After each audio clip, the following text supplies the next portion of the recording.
1. 은퇴 생활은 어떻게 이루어지나?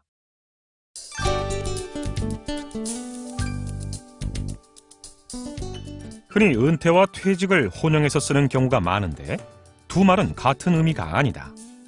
사전적으로 보면 퇴직이란 현직에서 물러난다는 의미이고 은퇴는 직임에서 물러나거나 사회활동에서 손을 떼고 한가히 지냄이라는 의미이다. 다시 말해 어떠한 형태로든 경제활동을 이어가는 경우는 진정한 은퇴라고 볼 수 없는 것이다.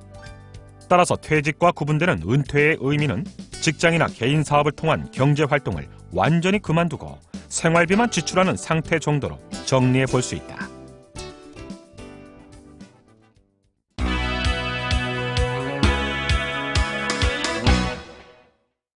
그럼 모든 경제활동이 종료되고 새롭게 시작되는 은퇴를 어떻게 대비해야 하는지 다음 사례를 통해 살펴보자. 남편과의 맞벌이로 비교적 안정된 생활을 하고 있는 40세의 안정혜 씨. 안 씨는 바쁘게 지내다가도 예전 친정일만 생각하면 마음이 아파온다. 8년 전 잘 나가던 안 씨 아버지의 사업이 어려워져 갑자기 빚더미에 몰렸던 일 때문이다. 그 후 안 씨와 형제들의 도움으로 겨우겨우 빚은 갚았지만 부모님은 여전히 자식들 눈치를 봐가며 어렵게 생활하고 있다. 오늘도 안 씨가 보내드린 용돈을 받은 친정엄마에게서 전화가 걸려왔다. 정혜냐? 미안하다. 애미라고 도와주는 것도 없이 매번 신세만 지니 손주들 볼 면목도 없고.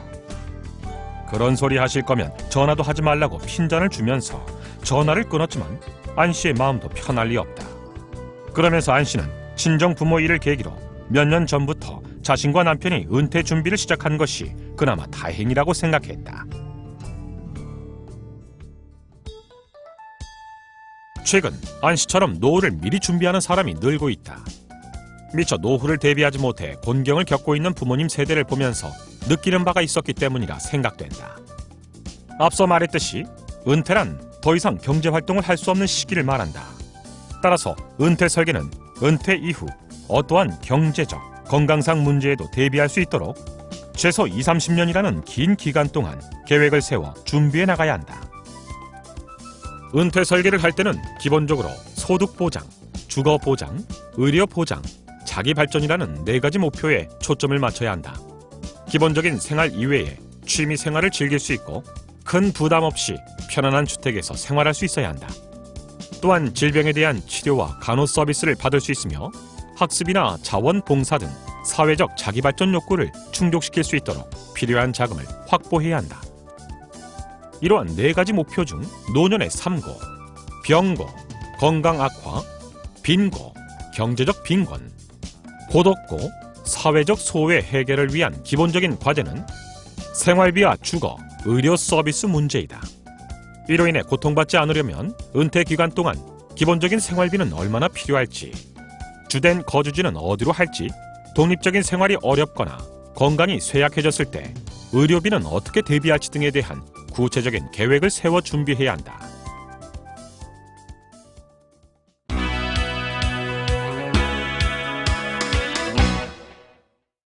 아름다운 노후 준비하기.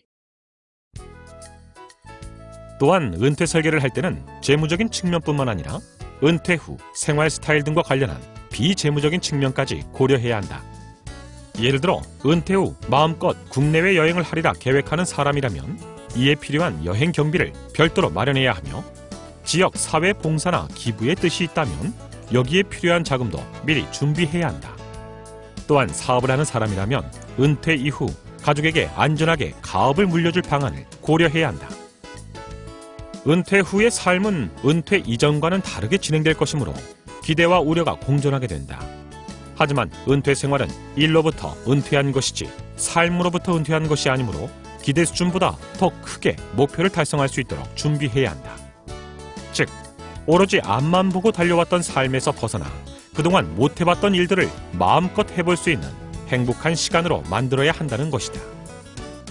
다음 쪽의 표는 은퇴에 대한 다양한 생각들을 정리하여 나타낸 것이다.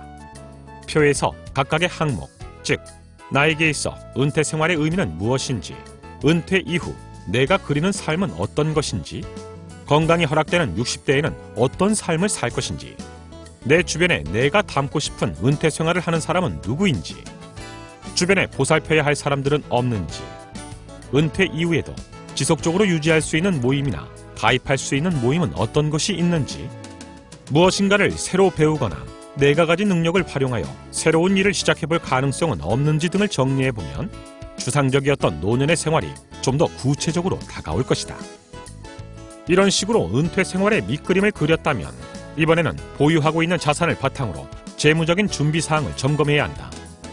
재무적인 부분에 있어서는 다음 쪽 내용과 같은 점검 사항을 확인하고 부족한 부분은 미리 준비해야 한다. 또한 이러한 사항을 기준으로 은퇴 설계를 할 때는 10년에서 20년 후에 부동산 또는 경기 전망 등을 감안하여 최대한 보수적인 관점에서 준비하는 것이 좋다. 특히 앞서 말했듯이 안정된 은퇴 생활을 위해서는 은퇴 시점에 가까워질수록 가능한 한 부동산의 비중을 줄이고 사용 가능한 금융자산의 비중을 높여야 한다. 따라서 만일 은퇴가 얼마 남지 않은 시점에서 보유하고 있는 자산이 대부분 부동산이라면 은퇴 후 거주할 곳을 미리 알아보고 이에 맞춰 부동산의 처리 시기와 방법, 거주 변경에 따른 비용 추정 등을 미리 계획하는 것이 좋다.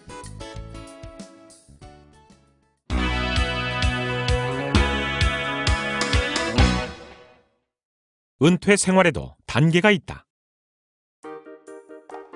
가장 현명한 은퇴 설계 방법은 은퇴 이후의 삶이 점진적으로 변화할 수 있도록 가능한 한 일찍 준비하는 것이다. 실제로 은퇴 이후 갑작스런 삶의 변화로 인해 건강이 급속히 나빠지거나 우울증에 시달리는 경우가 상당히 많다. 이러한 어려움을 겪지 않으려면 은퇴 시기에 맞춰 조금씩 일을 줄여나가고 여러 가지 사회 활동에 참여함으로써 사회와의 급작스러운 단절을 방지하는 것이 좋다. 또한 은퇴 전후에 예상되는 생활의 변화를 적극적으로 받아들이는 자세도 필요하다. 일반적으로 은퇴 생활은 위의 그림과 같이 활동기, 회상기, 간병기의 세 단계로 이루어진다.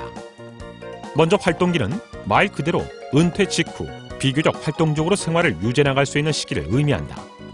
이 시기에는 주로 사회활동 중 못해봤던 여행이나 취미활동 등을 적극적으로 하게 되므로 기본적인 생활비 이외에 추가적인 비용이 많이 들어간다. 회상기는 비교적 생활비가 적게 드는 기간으로 거주지를 옮겨 조용히 인생을 돌아보는 시기이다.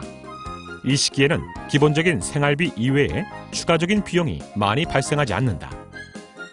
간병기는 치매 등 각종 노인성 질환 등으로 인해 생활비 이외에 치료비나 간호비가 많이 발생하는 시기이다.